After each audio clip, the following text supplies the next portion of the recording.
welcome to Talking with Tech. I'm your host, Rachel Madel, joined as always by Chris Bouguet. Hey, Chris. How's it going, Rachel? Good. You have a question for our audience this week. I do. Well, actually, it's not my question to the audience so much as that somebody wrote me and asked a question, and I wrote that person back, answered them, but I thought it was a great question that maybe other people would be curious about and might have ideas about, that you might have ideas about, so I thought it was worth discussing. Are you up for it? Let's do it. All right, so this person writes, Chris, I met you several months ago at your presentation at the American Speech, Language, and Hearing Association conference. We were there together, Rachel. We were. Wait, did I meet this person? You only met her. I don't know. I don't know. She doesn't say. Well, and this might have been my presentation with Beth and Tali about gaming, because as you'll see here, the question rolls into some gaming questions. So it says, I wanted to touch base regarding a client I have. For reference, I work at a pediatric private practice, and I see clients in a one-on-one setting in sessions. This particular client just turned 17, happy birthday, client, and I see this person in co-treatment sessions with an occupational therapist. So in this case, it sounds like it's a two-on-one setting with two professionals with the student. This student has spastic quadriplegic cerebral palsy, in addition to cortical visual impairment, hearing loss, and some other diagnoses. She is non-speaking and uses an eye gaze system. I typically help to get her to a specific page depending on the activity we are working on. However, I've seen her navigate pages where she is highly motivated, right? So when she's highly motivated, she navigates to pages on her own, but sometimes it sounds like the clinician here is getting her to pages on her AAC. That's something to talk about right there. Let's stop right there. What do you think about that? Yeah, it's a really good point to bring up. Actually, it was on a call last week, and just checking in with the family. I set up an AAC system, and that's something that's so important to look at clinically is how is the student navigating the device? Because we know that if a student relies on us to open the food folder, or open the toys folder, how could they possibly learn how to become independent? So I feel like it's something that oftentimes is overlooked. And as communication partners, we feel like we're doing such a great thing by, easing that burden, especially with eye tracking. We know eye tracking technology is very fatiguing for all, individuals, especially kids who are, in wheelchairs and don't have a lot of mobility. They're using their eyes, and that can get really tiring. But again, if we're not training the full motor plan, meaning if we're going to get to bubbles and it's in the fun folder, like we need to really have students hitting fun and then bubbles if we're truly teaching from a motor planning approach. And I think people don't realize that. And so having a communication partner navigate to a page for a student, while it seems like that's really helpful, and we can use that as an approach to scaffold the learning, we really need to make sure that after the student is selecting that bubbles, then we then go back and teach them how to get to bubbles. Otherwise, we're going to have kids that are completely dependent on adults for support instead of being able to independently and autonomously communicate with us. Navigating to a folder for somebody else is a level of prompting. Right? So I'm prompting you with one option of where you might want to say something. And then a technique on top of that or in adjacent to it is when you're doing your own self-talk, meaning when you're modeling on the device, you might be narrating where you're going to. So in your Bubbles example, it'd be like Bubbles is in the fun page. So I want to say Bubbles, that's in the fun page, like talking through as you're getting there. Does those sound like fair strategies? Yes, I love that strategy. I think aloud, just talking about what you're doing with students. And I also think that takes a lot of pressure off of communication partners. We don't have to know where every single word is on an AAC system. We can simply say, I'm not sure where Bubbles is. Let's take a look. Is it in the things folder? No. Is it in the fun folder? Oh, there it is. Right? That's a teaching opportunity for students. Yes. Okay, so continuing on here, what she writes is, staring at the screen can be exhausting. Again, the student has cortical visual impairment and is using an eye gaze system. So right there, it sounds like that could be exhausting. So staring at the screen can be exhausting, so we occasionally give her breaks to rest her eyes and give her the option to use switches or other communication methods. Makes sense? She loves Formula One racing, dogs, and the TV show Teen Titans Go. Now, of course, who doesn't love Teen Titans Go? I don't know if you've ever seen it. It was one of my favorite, my own kids' favorite TV shows. It's like Robin and Cyborg and Raven and these characters. Teen Titans are from the DC. They're superheroes, right? But it's sort of like a campy. Anyway, I won't go off on Teen Titans. It's just a fun show. But I just love that this person led in with about the student, included what the student's into, right? What the student really loves, because that is often left out of descriptions like this, right? And it's something I bet when you get emails or when people reach out or when we're in conversations with people, we have to tease out with people. Well, let's find out what she likes. So it's awesome that this person kind of knew that. She writes, I never force her to use language she does not want. Your turn, good job, I win. We have done crafts, games like Uno, Clue type games, apples to apples type games.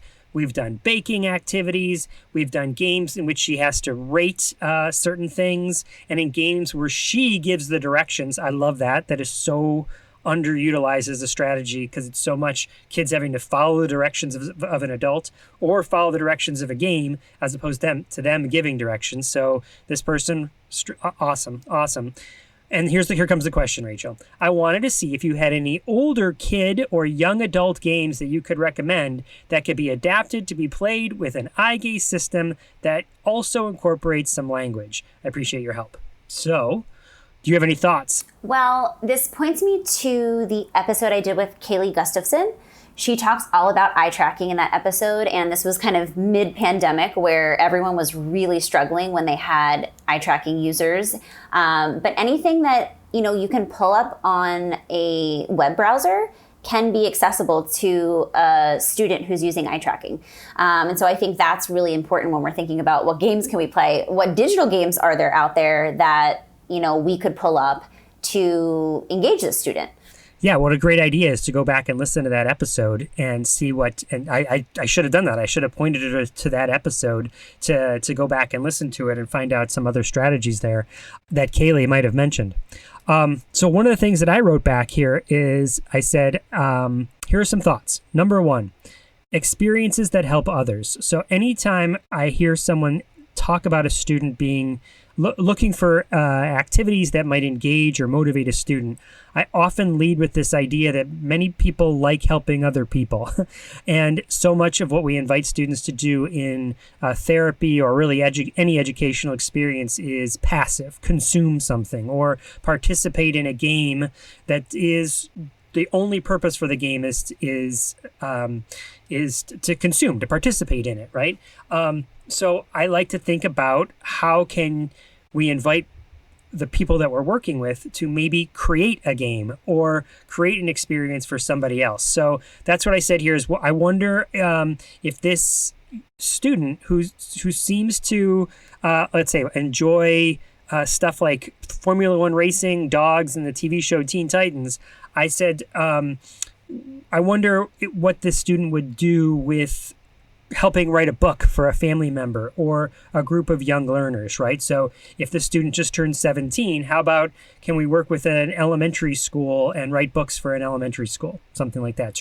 Inviting the student to become an author.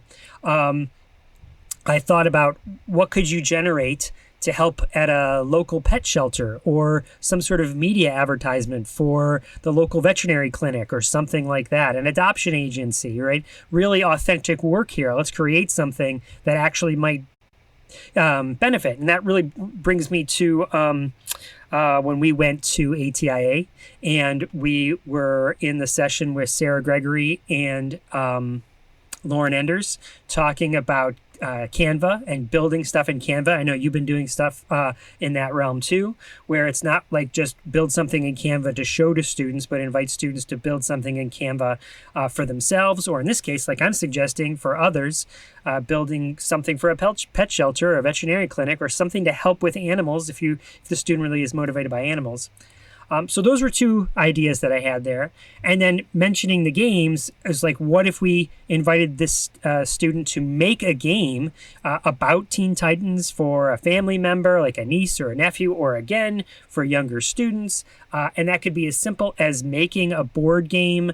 I have done board games where it is a manila envelope and you're just using a bingo dabber, or you're and so, of course, in this case, maybe the student is not using the bingo dabber. Maybe they are. I'm not exactly sure. It sounds like using switches, but I'm not sure exactly how the student might be using switches. So, again, giving commands to use the bingo dabber, or there's other modifications that can be made for making spaces on a board. Doesn't have to be a manila envelope. It could be a piece of paper. It could be digital. Again, Lesson Picks has game boards, for instance. It's not a free resource, but there's ways to make game boards, PowerPoint, whatever. There's tons of ways to just make game boards. And then I talked about something like, tying it to Teen Titans Go, like have this little image of Robin or Cyborg or Raven or Starfire, I think was one of the characters. You could have these images, and when you land on Robin, all right, let's talk about it. What's going to happen if you land on the Robin space? Well, Robin helps you, so you go ahead 3 spaces, or you land on Cyborg, but his laser is broken from his eye, so we have to stop and repair it. You lose a turn or whatever, stuff like that. And then the other thing that I've always liked with this for like motivational activities might be if she is consuming content like that, like Formula One racing and Teen Titans Go, could we go onto a social media website and post a review of an episode, talk to a Formula One racer and leave a comment on their YouTube video? I don't know, again, some sort of authentic authoring of putting words together to provide your opinion or provide feedback in some sort. So what do you think about those, Rachel?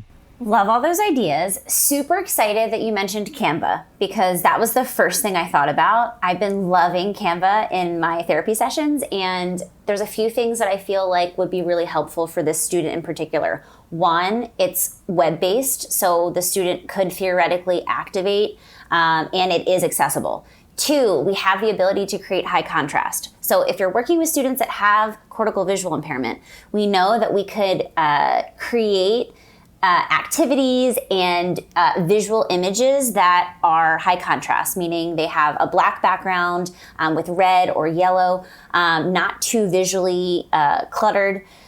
Things like that I feel like are really easy to do when you're creating something. So I love the idea of creating a game board, and that's something that could be really easy to do together in a therapy session. And then also you could use that game board.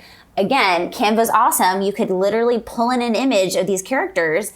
Canva has an amazing feature where you can remove the background. So, typically when you pull in a picture, it's a square, right? And it has a background. Even if it's a white background, it has a background.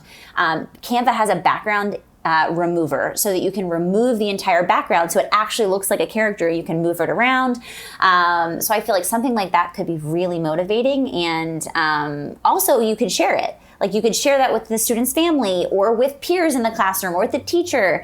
There's so many different ways that you could do that. So I feel like Canva here would be a really great resource for multiple reasons. Couldn't agree more. The next suggestion that I had was playing role-playing games. So it sort of makes sense to me that there's, if she likes superheroes and likes Teen Titans Go, then pretending that you're a hero of some sort and you're on some sort of mission to save the dogs that were missing or captured or lost or whatever, right? Being some sort of hero like that and pretending to do that either alone or with a party of other people could be, it sounds like the sessions are one-on-one, but inviting maybe other learners to participate. Either way, even if it was just a single session, meaning she's there by herself, playing a role-playing game where you take on a persona and you get to decide aspects of the character that you're playing, characteristics, of the character, outfits, what the character could look like, all sorts of different occupations that the person might do, but to going on some sort of fictitious mission that motivates the student is super fun. Now, to learn more about that, Katie Robertson, Sean Pearson, and I did a session at AAC in the Cloud back in 2021 all about using role-playing games with AAC users with this in mind. So create a hero and take that hero on an adventure and do something like that. There are, if that's totally new to you listening to this, or in this case, the person I was writing back, or the OT that's working with them, there are commercial games you can get. One of them is called No Thank You Evil that Sean Pearson sort of introduced to me, and we talk about in that AAC in the Cloud session. So if you're like, well, it sounds like a great idea, but I don't know how to do that at all, there's stuff that you can buy that will guide you through it. That was an idea. What do you think? Love that. I was part of that session, Chris, back in 2021, and I loved it. And since then, I'd like to give you an update on role-playing games. So I have been definitely more interested in using role-playing games, and one of the strategies that I've been using is, because a lot of my kids benefit from visual support. So as we're going through kind of this role-playing scenario, we're creating something. And I think Canva could be a really good resource for this. If you're trying to figure out what your hero or your main character is wearing, like, you can give lots of options. So like, we're figuring out, do you think he should have sunglasses or a hat? Or he's hungry, right? I'm doing a lot of kind of pretend play and imaginative play, but then also like anchoring it into something that's visual. And then we're kind of talking about it, and then we're like writing a sentence. So it's almost like a book that we create, like this keepsake, that I feel like has been really helpful for my students for a variety of purposes. But I think the visual aspects of like when something changes in the story and now all of a sudden they're going to the zoo, it's like that visual imagery I think could be really powerful for kids to keep like their imagination going. Because the biggest challenge sometimes with kids is like, if you don't give them options, they just like, I'm like, what should happen next? It's so broad, it's so open-ended that they can't come up with anything. So we can use kind of visual imagery to cue them and be like, okay, there's a picture of a zoo, and I know that panda bears are at the zoo. So, what if they run into a panda bear, right? Like, so I feel like that has been really helpful for me with some of my students who are struggling kind of just coming up with something in thin air, and it's also just been a really great literacy tool. So we're also like writing, and they see the sentence, and I'm like, I have the opportunity to pull the keyboard out, and I'm like, what letter does panda bear start with, right? Like, there's so many different ways you can incorporate all these things into your sessions. So such good practical strategies you just shared there, right, for bringing that in. All right, so I have a couple other ideas. Yeah, Chris, I don't know that we're going to have time. I have ideas too. I just played a really fun game, and I want to talk all about it, but I think we're out of time for this week. All right, let's save it for the next, because this is a 2-part episode, is it not? It is. So I had the pleasure of working with Sarah Lockhart. Sarah Lockhart is a co-host to the SLP Happy Hour podcast. So Sarah reached out to me, I guess this was probably maybe December, or maybe it was before that, sometime in late last year in 2021. Sarah Lockhart reached out to me. She has an AAC case that she's kind of really had a lot of challenges trying to figure out what to do and trying to figure out how to get this student in the AAC system, where to start. So she reached out and said, hey, like, would you be willing to do kind of like a coaching call? And we would put it on the podcast, her podcast, SLP Happy Hour. And I said, sure. And then I thought, why not put it on our podcast? We had a really amazing talk all about how she can help support this student. And I'm kind of coaching her through the process and asking her a lot of questions to get to the bottom of where do we go next for this student. So it was a really great conversation. So we're about to listen to part 1 of the coaching call that I did with Sarah Lockhart.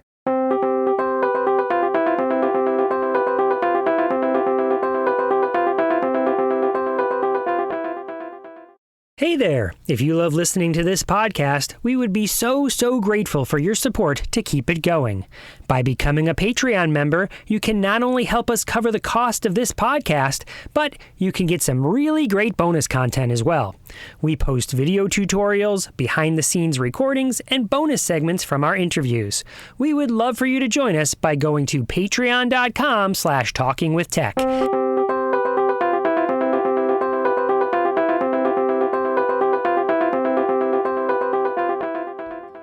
This is Sarah Lockhart, and I am joined today by Rachel Madel, AAC expert. Hi, Rachel. Hey, I'm so excited to be here. Yeah, today we're going to go over a case study for a school-age student that is an AAC case study. And before we get into that, would you mind introducing yourself? Absolutely. So I am Rachel Madel. I'm a speech language pathologist. I geek out on technology. A lot of people know me for AAC, augmentative alternative communication, but I use all types of assistive technology in my practice. I love using YouTube videos and GIFs and really fun interactive technology just to motivate students to get them communicating. But yes, also love AAC and do a lot of presenting on the topic, have courses on the topic, have a podcast, talking with tech on the topic. So do lots of things, but all kind of under the umbrella of assistive technology. All right, so before we get started, if it's okay with you, I would like to do a lightning round of random questions. So there's 5 questions. Go ahead and just answer the first thing that comes to mind. How does that sound? That sounds great. I'm a little scared, but I'm ready. I'm here for it. I'll go fast. We like to scare our people at the beginning and get it over with. Okay. What is something surprising that you've done in the past few years, COVID years, or something about yourself that has surprised you during this time? Does this have to be COVID related? No. Just be something random? Just late. Okay. Mm-hmm. Okay. The last thing that I did that was pretty shocking to myself and some of my family members was I went diving with sharks.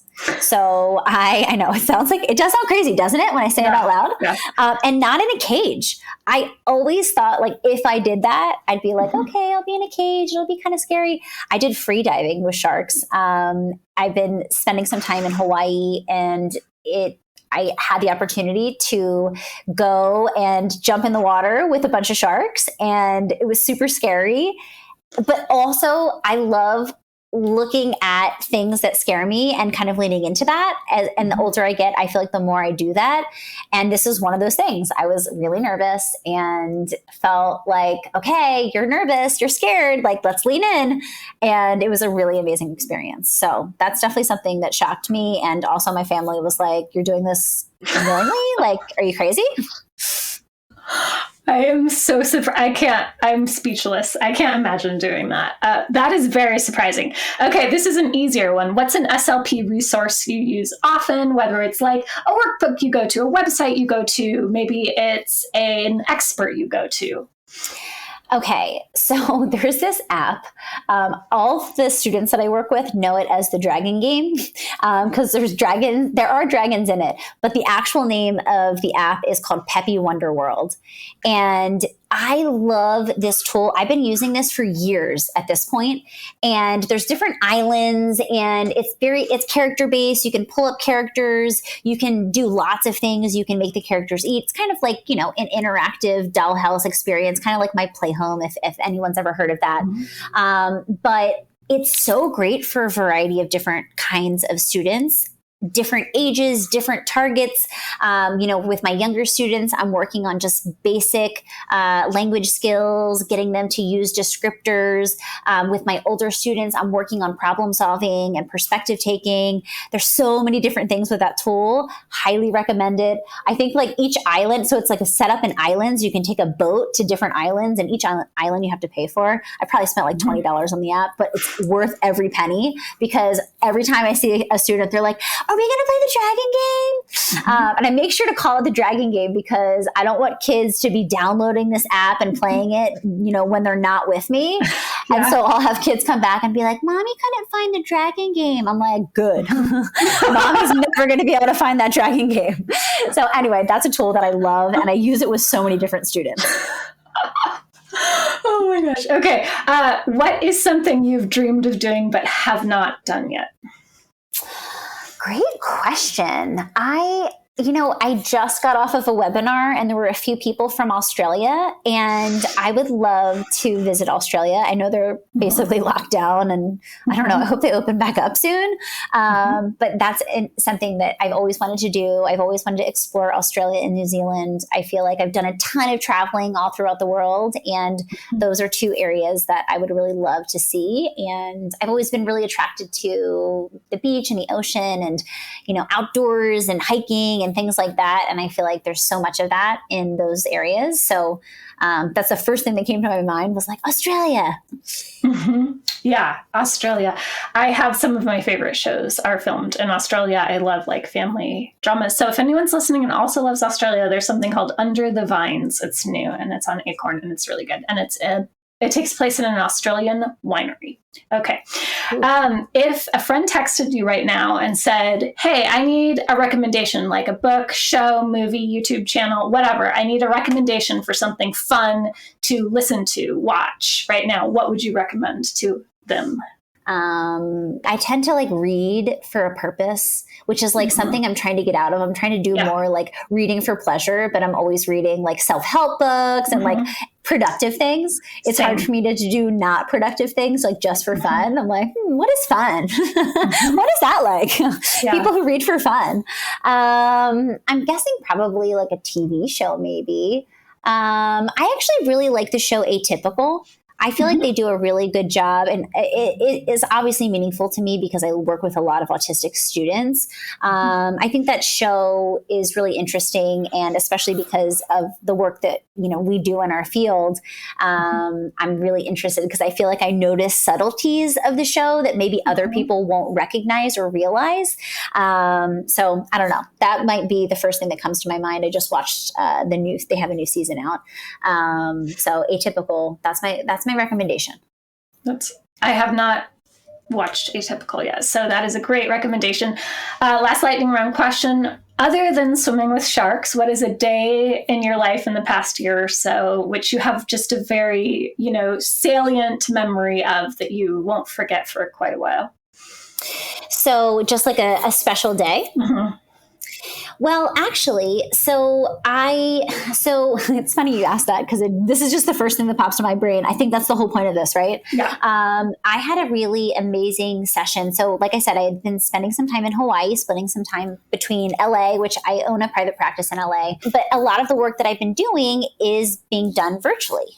A lot of the work that I do in my practice is coaching communication partners. And I find that that's even easier to do through telepractice than it is in person.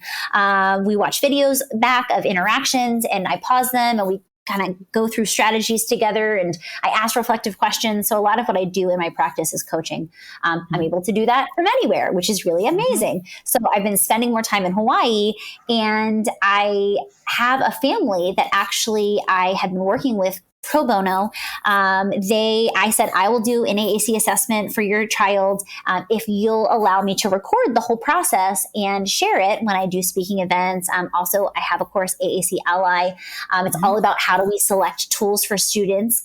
And I wanted to add more video because I have a lot of video content of me doing AAC assessments in the course. And everyone's like, we want more video. So I'm like, okay, how do I get more video? So anyway, the day that I'm thinking about was a day that I went over to the family's house and the student has been really struggling, not being able to communicate.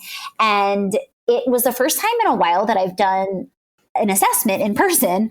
And it's just like, it's so nice. Like, I feel like I'm just like sitting in front of my computer screen every day. Yeah. And like, it's definitely meaningful. And I love the work that I do and I love the freedom and flexibility, but just like, there's nothing like just being with a child in person and playing with them. And just like, it was just like that like in-person interaction I was so starved for. And also it was very meaningful to work with a Hawaiian family, just because I've been, spending a lot of time here and it just feels really good to kind of give back to that community and to be a part of it. Just because it doesn't feel like I'm part of that community necessarily, as far as the work that I'm doing, because most of the families that I work with are in LA and, other places in the country. But anyway, so that was a really great day. And the kid did amazing. Like he started using the AAC that I was trialing and everybody was so excited and cheering. So that is like the thing that comes to mind. That was such a great day. Love that day. Mm-hmm. And sometimes those days with kids are great days, but sometimes they're like the really hard days that like you just laugh about later and you'll never forget. Totally. Both. Yeah. Okay. Before I get into the case study, how did you get interested in AAC? Great question. So it was kind of out of necessity because I was working with some students. One student in particular, I'm thinking about, autistic, 4 years old. He had tons and tons of behaviors because he had so much frustration that he couldn't communicate. And I was fresh out of graduate school. I knew some about AAC, but didn't know a lot.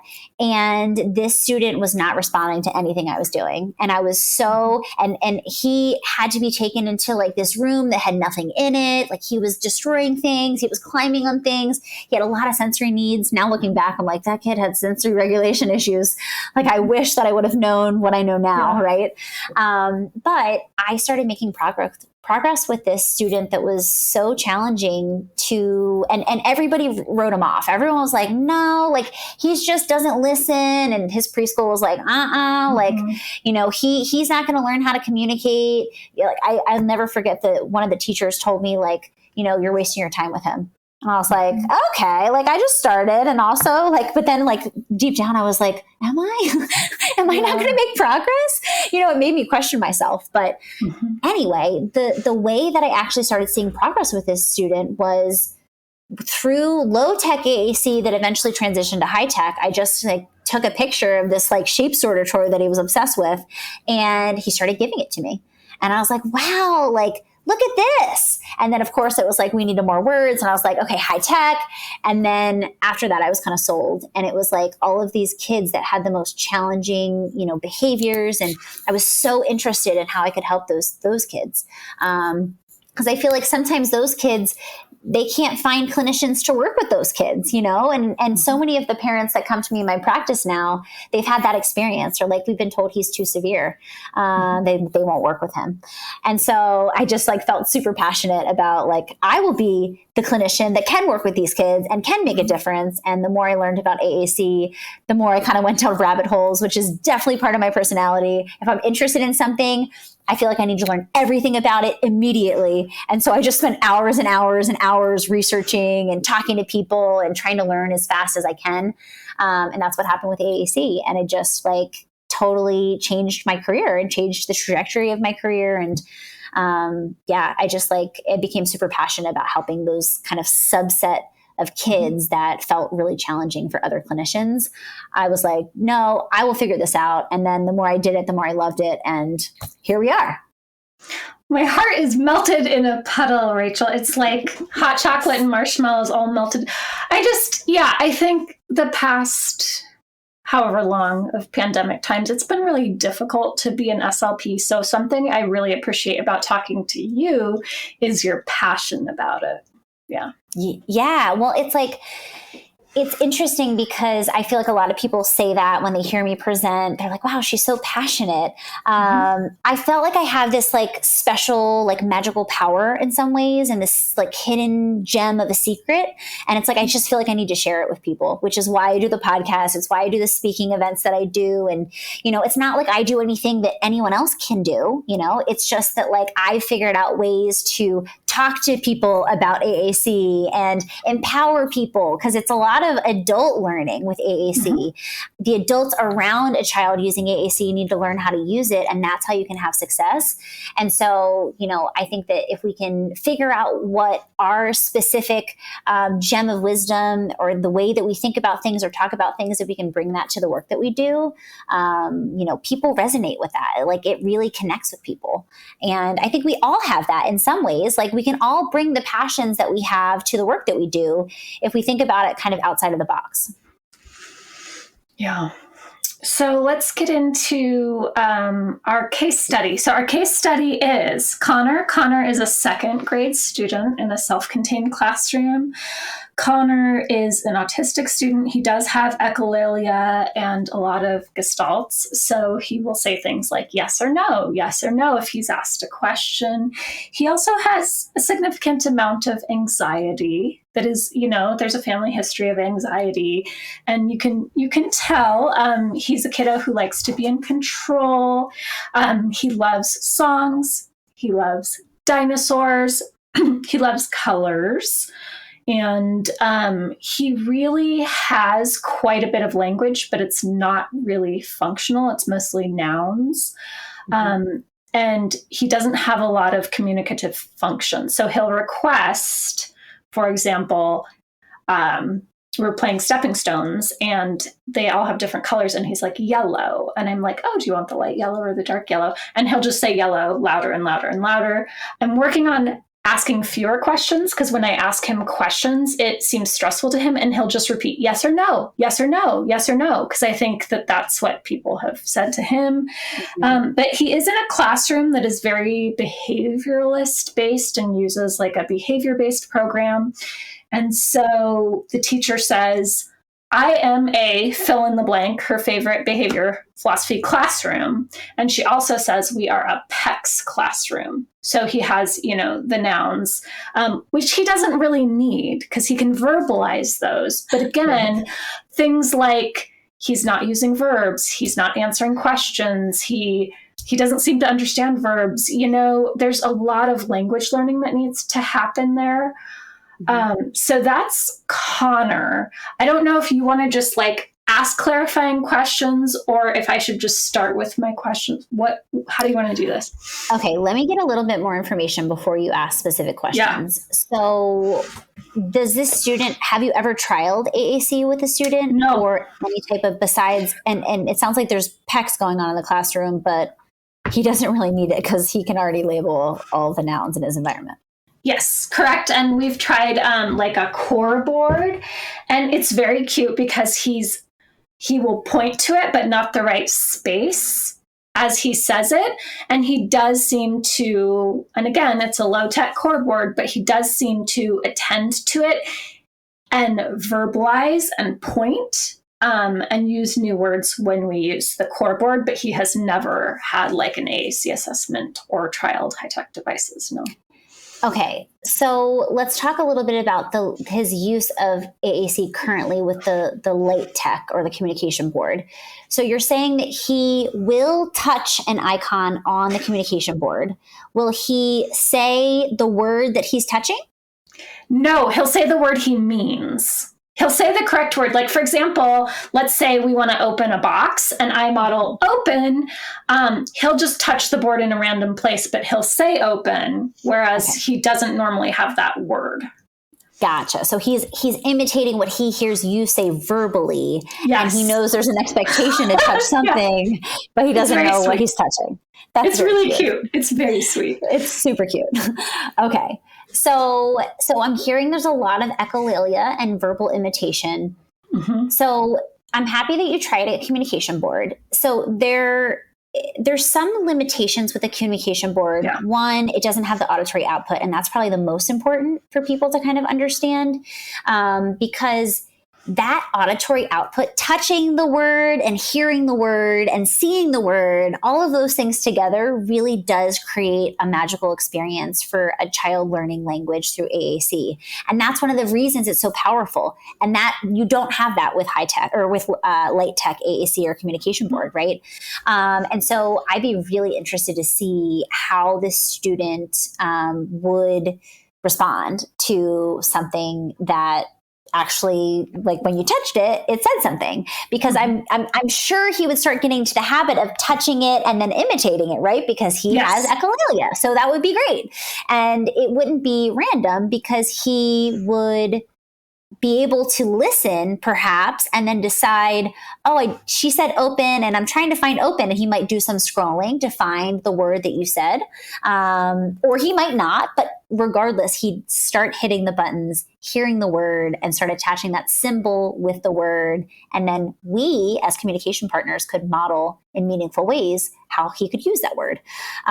So anyway, I think that there's a power to high-tech AAC in this situation. Okay. Tell me what his spontaneous language looks like. So whenever I'm thinking about what's a child's current language look like, the first question I ask is what does spontaneous language look like? Because a lot of these kids are very good with prompted language. Yeah. But when you take away all the adult supports, what's left? So there's not a lot left. The only one example I can think of this is the example I can think of. I want to be clear, this is not the only play-based activity we've done, but it's the one I can think of in this moment. We played with like a frozen castle, and there was like Anna and Elsa, and you would climb up the stairs, and then you could go to like the second story, and then there's a slide on the other side. Mm-hmm. So he took a figurine and he said, Humpty Dumpty sat on a wall. Humpty Dumpty had a great fall and knocked it down, which was very appropriate for the toy itself. Mm-hmm. So again, I see him trying to engage, but and really, I think that desire is there. But that's really the only thing I can think of. Not prompted, he will ask for things, usually colors or items like duck, duck, duck, duck. And he doesn't really have any communication repair, so it will just get louder and louder. He gets very upset. There's lots of communication repair that needs to happen. So there's some like dropping to the floor and crying, or just like feeling really frustrated. And I do feel really bad for him. But yes. Okay. So your question is, what is left if he's not doing scripted language? And I would say some noun requests. And even though he knows hundreds of words, they're not appearing.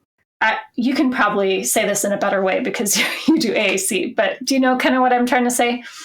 You mean you're not hearing the language that he has independent or spontaneous? Yes. It requires a high level of prompting in order for him to use the language that he has. Unless it's a request for a highly preferred item, in which case he knows hundreds of words for things he likes.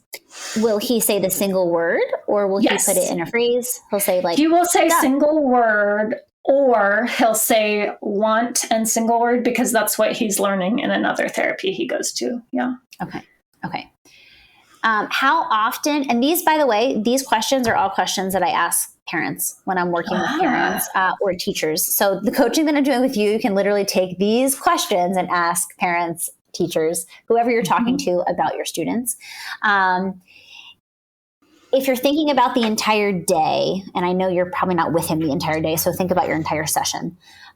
What is the percentage of time that he's using spontaneous language? Meaning, like, in your session of an hour, is he saying something spontaneously once? Is he saying it 10% of the time, 80% of the time, like 2% of the time? What percentage would you say he's using language spontaneously without adult support or prompts?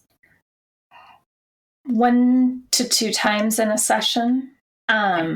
And there are some, because of the anxiety, there are some like verbal repetitions that he'll ask for things. That's not straight echolalia. It's like an anxious, like, well, it is echolalia, but it's also kind of an anxious, almost like a verbal stim. But it can also seem like it's maybe a request. It's hard to tell. So yeah, very little, like less than 10% easily. Yeah. Okay. So asking these questions really helps us figure out, typically a lot of the students that I work with are very prompt dependent. So even when they have verbal speech, they need a lot of prompting and modeling and things like that to actually use it. And then, you know, we get into this vicious cycle where kids have learned that I only talk when someone tells me to, or I only talk when someone asks me a question. So without AAC, and I'm building here a picture for myself as a clinician to figure out, okay, where do I go? What kinds of things am I going to target for this student? Independent initiation is something I want to target initially, because he needs a lot of prompting. So how do we get kids out of that prompt dependence? We need to strategically target situations where they can independently initiate. The other thing I'm doing here is building a case for AAC, because for students who have verbal speech, people are like, why would we need AAC? Like, they can talk. And so I really need to build a case for what do they say on their own? And most of the time it's not much. And so without AAC, you literally have nothing else other than to give him words and have him imitate you. There's nothing else, because if he can't find the word, and oftentimes we don't even know necessarily what kids want to say, which is causing frustration and behaviors and all these things. And so without AAC, you just are in this vicious cycle where you say what you think he wants to say, and then he repeats it back. And that doesn't actually move the needle for language, spontaneous language, autonomous, independent communication. It doesn't move the needle. And so AAC is so invaluable because all of a sudden we give students the ability to look at an array of options and then decide what they want to say based on what they can see. And obviously it takes modeling and repetition and things like that in order for them to know what they're looking at. But it immediately gives context for what they could say. It slows down the process too. So I am able to scan an AAC system and see like what my options are and then use whatever word I think makes the most sense.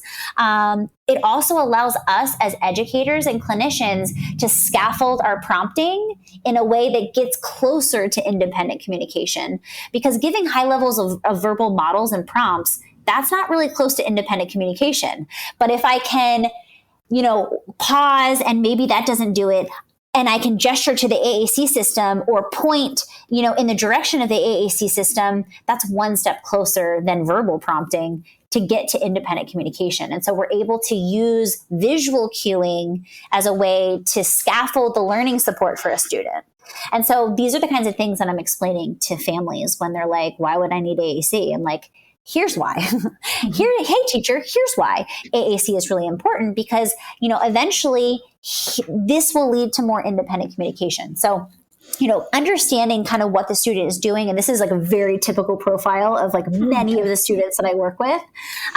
So I think that trialing high-tech AAC makes a lot of sense. Focusing on independent initiation makes a lot of sense. And, having some type of tool like AAC to do that just allows the student to be more successful. And so, we can talk about, and I'm happy to answer some specific questions that you have, but we can talk about where to get started, because I feel like oftentimes it's like, cool, okay, I know AAC is great. Now I know how to talk to family about it. They're on board, but like, what do I do? What's next? So I'm happy to talk about what's next, but we also can, if you have any questions that have come up kind of since I've been talking through it, I'm happy to answer the questions.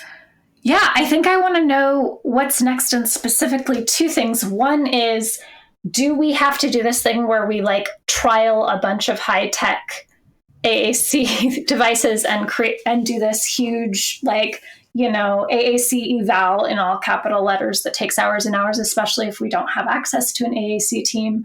And the second question that's a part of that is, what resources can we tune into? Like where I am specifically, there's not a place to borrow them. Sometimes disability services will give kids iPads and iTunes gift certificates so we can buy something like Proloquo. But I haven't tried to get insurance funding. Typically, this school is using PECs, so they're not, eager to pay for something. So in the real application, we know that this is great, but how in the world do we get it? And so that question goes as far as the AAC process, but also, moving forward with intervention. Yeah. So I think the first, you bring up a lot of good points, first of all, because okay, great, high-tech, robust AAC for all. You hear me talk about that on my podcast all the time. But in the real world, there's roadblocks to that. It's yes. There's funding issues. What device do we get? Every place typically has a lending library. Now, it's not always accessible. It doesn't always have what you need. But I would look into your, location's lending library if there is one. The other thing is, if you're a clinician with a license to practice as a speech language pathologist, you can typically reach out to a lot of speech generating app companies and say, I want to trial your technology with my students. Can I get a free license? And so requesting a free license is something that allows you as an SLP to put on your device potential systems that you could trial. And I say that because oftentimes SLPs are like, wait, I can get these for free? Because they're like reaching out, like, when is that sale? Every year they have like an AAC awareness sale, all the companies. And I'm like, girl, don't pay for it. Like, tell them you got to show your license. Like, they'll give it to you. No, sometimes you have to jump through some hoops. Like, I know LAMP and PRC, you have to like go to one of their trainings, and there's different requirements, but get what you have access to. I also recommend getting familiarity with what system is most used in your area, because there's different kind of hotspots for different systems depending on where you are. So just having conversations with other providers, other SLPs, school districts. What do you use typically for high-tech AAC in your district? Or what do you have familiarity with? Starting to get a pulse on what system is used in the area. And the reason that's important is because whatever system you end up recommending or trialing, for example, you want people to have some familiarity with it because they're more likely to use it if they've seen it before. Half the battle with AAC is getting adults to use it, getting adults to model language on it. So I like to ask the question, what familiarity do you have with AAC? And that is a good launching off point for figuring out, okay, most of the people in this area use LAMP Words for Life. I need to figure out a way to get that on my iPad. That's where I'm going to start with this student. Do you need to do like a traditional AAC assessment where you do 3 trials? That depends. If you need to eventually write a funding report to get it funded through, medical insurance or some type of other funding source, then yes, you probably will need to do 3 trials. But if you're just working with a student and perhaps the family is like, sure, we'll pay out of pocket for this app if it's going to help him. No, you don't need to trial 3 things just for the sake of it. I think a lot of people are like, well, I need to because that's the rules. Well, the reality is, how do we decide what we trial? Like, as someone who does a lot of AAC assessments, it's I have an idea based on what I'm hearing from the family and what familiarity they have and, all of these kind of considerations. And then it's like, if I technically have to do 3, but he's doing great on the first one, like, it's just random. I'm like, cool, I guess I'll trial a communication board. I guess I'll try all these other things. I feel like that won't be good. It's just like, it's stupid. It really is. Now, I understand you have to do it for funding and things like that. So there's a time and a place for it, and I do it too. But if I'm being real with you guys, it's just like, okay, LAMP is working. I don't really need to trial anything else. So the only reason you need to do 3 systems would be for a funding reason, or like perhaps your district needs that or whatever. It is common practice in a traditional AAC assessment to do 3 trials. Okay, so does that kind of answer your question about like the whole AAC kind of logistic process?